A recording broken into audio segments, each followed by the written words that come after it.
Greetings! Alright, we're going to try to solve an equation that has fractional exponents. This can be intimidating to students and to the budding calculus student in particular. So, let me put an example of what we're going to solve together, and then we're going to work a similar problem, but easier one first. So 4x to the 1/2 minus 3 times x minus 1 to the 3/2 plus x minus 1 to the 5/2 equals 0. Now, as we are probably all aware, when we're solving equations, often we want to factor our left side so we can use the zero product property. That is often our goal. And since I see that all my terms have a common factor of x minus 1, I'm feeling like I should be able to factor out an x minus 1. But I might panic and hesitate when I see that my exponents are fractions instead of nice integer powers. Well, we'll do exactly the same thing we would do if they were integer powers. So let me come over here and work a similar problem with more friendly powers. If I had 4x squared minus 3x cubed plus x to the 5th, that wouldn't be very scary. I would factor out that x squared, and what that would mean is I would divide it into each term and leave behind the remainder, right? So x squared goes into 4x squared and leaves behind a 4. X squared goes into minus 3x cubed and leaves behind a 3x. X squared goes into x to the 5th and leaves behind an x cubed. And the way I got that is I subtracted the exponents. Okay, well, we're going to do the same thing up here. We are going to find the lowest power of x minus 1, and that is 1/2, because 1/2 is smaller than 3/2 and 5/2. So just like down here, when I factored out the squared power because it was my lowest power, I'm going to factor out the 1/2 power because it's my lowest power. So I'm going to write x minus 1 to the 1/2 out here, and let's see what's left behind. We're going to leave behind the 4. Since we factored out the entire x minus 1 to the 1/2, we don't have any more x minus 1s left. Minus, now we're going to leave behind a 3. Okay, so here's where we might pause again.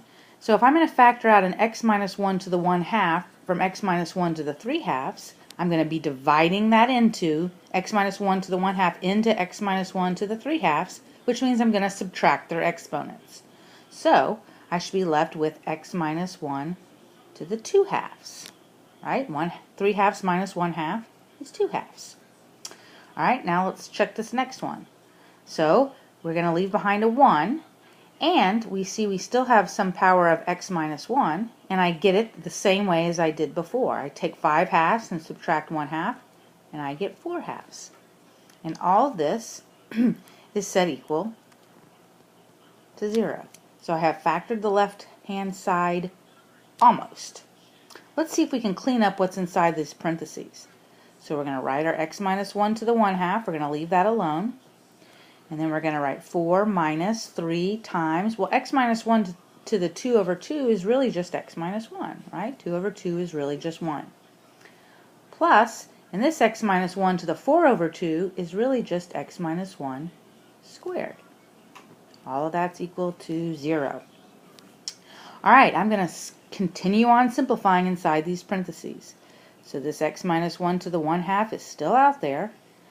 Inside it becomes 4 minus 3x plus 3, because I'm distributing that negative 3 inside that parentheses, plus, now I'm going to square x minus 1.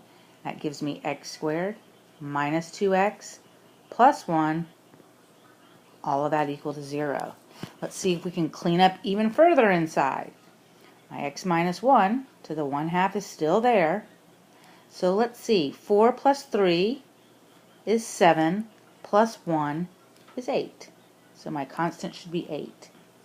Minus 3x minus 2x should be minus 5x. And I'm left with just an x squared term.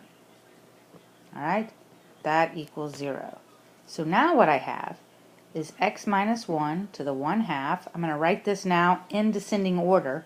X squared minus 5x plus 8 equals 0.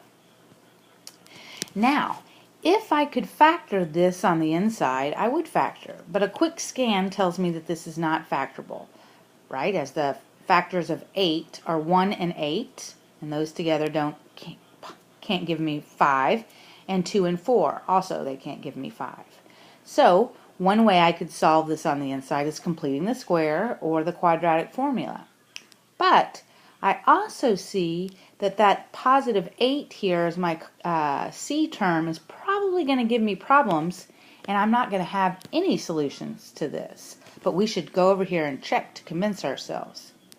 So let's just look at the discriminant of this quadratic. Alright, so remember it's b squared, or 25, minus 4 times a, which is 1, times 8. So that's really the square root of 25 minus 32. And I see that's going to cause a problem because I'm going to have a negative under the radical. So what I know is this thing right here will never be 0. So the only way this product is 0 is if x minus 1 to the 1/2 is 0.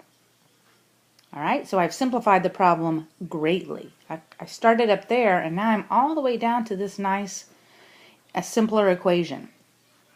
So to get rid of this square root, I'm going to square both sides, and I get x minus 1 equals 0, x equals 1. Now, I definitely want to go back and make sure that I didn't pick up any extraneous root.